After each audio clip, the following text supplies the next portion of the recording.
Pre ప్రైమరీలో ఉన్న పిల్లలకి hand writing skills నేర్పించడం చాలా పెద్ద టాస్క్. ఎందుకంటే ప్రీ ప్రైమరీకి వచ్చేసరికి ముఖ్యంగా వాళ్ళు నేర్చుకునేవి రెండు. ఒకటి ఓరల్ స్కిల్స్, రెండోది వచ్చేసరికి రైటింగ్ స్కిల్స్. ఇక్కడ మనం ఓరల్ అన్నది చాలా ఈజీగా నేర్పించవచ్చు. ఎలానో మనం రైమ్స్ అవి చెప్తుంటే, స్టోరీస్ చెప్తుంటే వాళ్ళు మన వెనకాల రెసిటేట్ చేస్తారు కాబట్టి ఈజీగా వాళ్ళు ఓరల్ స్కిల్స్ అనేవి పెంచుకుంటారు. ఇప్పుడు రైటింగ్ స్కిల్స్ని అసలు ఎలా ఇంట్రడ్యూస్ చేయాలి, ఎలా ఇంట్రడ్యూస్ చేస్తే వాళ్ళు తొందరగా ఇంప్రూవ్ చేసుకుంటారు అన్న దాని గురించి చూద్దాం. ఈ వీడియో టీచర్స్కే కాదు, ఎవరైతే మదర్స్ ఉంటారో ఇంటి దగ్గర మీ పిల్లలకి ఈ హ్యాండ్ రైటింగ్ స్కిల్స్ని ఇంట్రడ్యూస్ చేయాలి, ఆ స్కిల్స్ని ఇంప్రూవ్ చేయాలి అన్న పేరెంట్స్ ఉన్నారో వాళ్ళందరికీ కూడా ఇది ఉపయోగపడుతుంది. ఇక టీచర్స్కి వచ్చేసరికి మీరు ఈ వీడియోని మీ డెమోకైనా ఉపయోగించుకోవచ్చు. ఒకవేళ మీరు నర్సరీ, ఎల్కేజీ టీచర్ అయితే మీ క్లాస్లో దీన్ని హ్యాపీగా ఇంప్లిమెంట్ చేయొచ్చు. మీరు ఈ ప్యాటర్న్స్ కనుక ఫాలో అయితే ఖచ్చితంగా మీ పిల్లలు ఆల్ఫాబెట్స్ చాలా ఈజీగా రాయగలుగుతారు. సో లేట్ చేయకుండా వీడియో అంతా స్టార్ట్ చేద్దాం. I'm Kalyani, welcome to my channel. So ఇప్పుడు మనం పిల్లలకి హ్యాండ్ రైటింగ్ స్కిల్స్ నేర్పించే ముందు నేను ఇంతకుముందు వీడియోస్లో చాలాసార్లు చెప్పాను, ఫస్ట్ మీరు వాళ్ళకి ఫైన్ మోటార్ స్కిల్స్ మీద కొన్ని డేస్ ప్రాక్టీస్ చేయించండి. సో ఇవేవైతే ఫింగర్ మజిల్స్ ఉన్నాయో అవన్నీ ఫ్రీ అయితే వాళ్ళు పెన్సిల్ హోల్డ్ చేసినా వాళ్ళకి ఆ పెయిన్ అన్నది తెలియదు. సో యాక్టివిటీస్ ఏంటి అనేది మీరు గూగుల్లో సెర్చ్ చేస్తే చాలా యాక్టివిటీస్ వస్తాయి. మీరు యాక్టివిటీస్ చేయించుకోవచ్చు. అట్లీస్ట్ 1 డే అయినా చేయిస్తే అది చాలా బెటర్గా ఉంటుంది పిల్లలకి. సో నెక్స్ట్ వచ్చేసరికి మీరు పిల్లలకి స్లేట్ పెన్సిల్ లేదా క్రేయాన్ ఏది ఇచ్చినా కూడా స్టార్టింగ్లో వాళ్ళకి ఏమీ రానప్పుడు వాళ్ళు ఏం చేస్తారు, పేపర్ మీద కొన్ని పిచ్చిగీతలు అన్నం గీస్తూ ఉంటారు. లైక్ ఇలా పిచ్చిగీతలు గీయడం, దీని మనం స్క్రిబుల్ అంటాం. లేదంటే డాట్స్ పెట్టడం, లైక్ బబుల్స్ ఇవే ఉంటాయి వాళ్ళ బుక్లో ఎక్కడ చూసినా కూడా.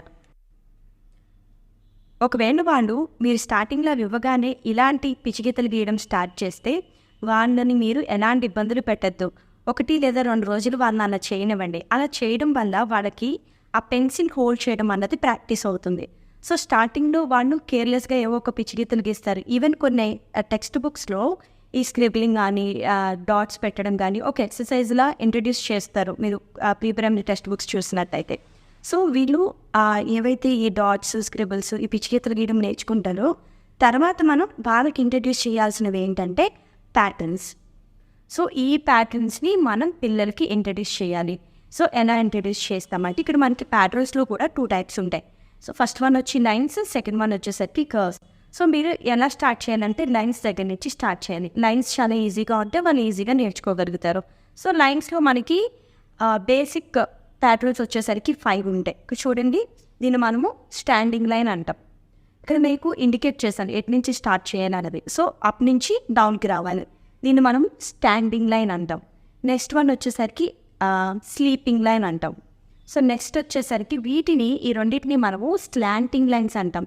ఇక్కడ స్లాంటింగ్ లైన్స్ అనేసరికి చాలామంది టీచర్స్కి కూడా ఒక డౌట్ ఉంటుంది, ఏది లెఫ్ట్ స్లాంటింగ్ లైన్, ఏది రైట్ స్లాంటింగ్ లైన్. దానికి నేను చెప్పి చిన్న ఇండికేషన్ ఏంటంటే, మీరు లెఫ్ట్ హ్యాండ్తో ఇలా పెడుతున్నారు కదా, this line is called as left slanting line. So మీరు రైట్ హ్యాండ్ని హోల్డ్ చేసినప్పుడు దీన్ని మనము రైట్ స్లాంటింగ్ లైన్ అంటాం. సో ఈజీగా మీరు ఎలా గుర్తుపెట్టుకోవచ్చు. సో ఇక లాస్ట్ వన్ వచ్చేసరికి we will call it as zigzag. So దీన్ని జస్ట్ మీరు ఏవైతే స్లాంటింగ్ లైన్స్ నేర్పించారో దాన్ని మళ్ళీ హిల్స్లా కన్స్ట్రక్ట్ చేయమనండి, ఈజీగా కన్స్ట్రక్ట్ చేస్తారు. సో ఇక్కడ మీకు లైన్స్కి వచ్చేసరికి 5 లైన్స్ ఉన్నాయి. Standing line, sleeping line, left slanting line, right slanting line and zigzag. So next వచ్చేసరికి కర్వ్స్. సో ఫస్ట్ లైన్స్ నేర్పించిన తర్వాత మనము కర్వ్స్కి వెళ్ళాలి. మీకు ఇక్కడ కర్వ్స్కి వచ్చేసరికి లెఫ్ట్ అండ్ రైట్ కర్వ్ ఉంటాయి. మళ్ళీ సేమ్ డౌట్, స్లాంటింగ్ లైన్స్కి ఏదైతే డౌట్ వచ్చిందో వీటికి కూడా అదే డౌట్ వస్తుంది. ఇప్పుడు కూడా అంతే, మీ లెఫ్ట్ హ్యాండ్ని యూజ్ చేయండి. So this is called left slanting line, this is called left curve. అలాగే రైట్ హ్యాండ్తో యూజ్ చేస్తే this is called right curve. మీరు ఇలా ఈజీగా గుర్తుపెట్టుకుని పిల్లలకు కూడా గుర్తుండేలాగా మీరు ఈ సింబల్స్ని చూపిస్తూ వాళ్ళకి నేర్పించవచ్చు. సో ఇక్కడ మన కర్వ్స్కి వచ్చేసరికి లెఫ్ట్ కర్వ్, రైట్ కర్వ్, దాంతోపాటుగా up curve, down curve, last one వచ్చేసరికి సర్కిల్. సో ఇక్కడ కర్వ్స్ని కలిపితేనే మనకి సర్కిల్ వస్తుంది కాబట్టి కర్వ్స్లో మనం సర్కిల్ని కూడా ఇంక్లూడ్ చేస్తాం అనమాట. సో ఇక్కడ మీరు పిల్లలకి నేర్పించేవి basic strokes, 10 strokes.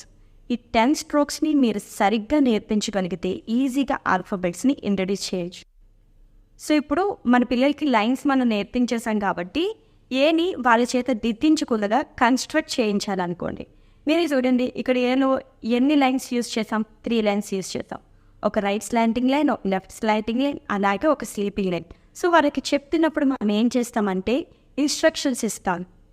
Slanting line, slanting line, slanting line. So మీరు ఇలా చెప్పేసరికి వాళ్ళని కన్స్ట్రక్ట్ చేస్తారు.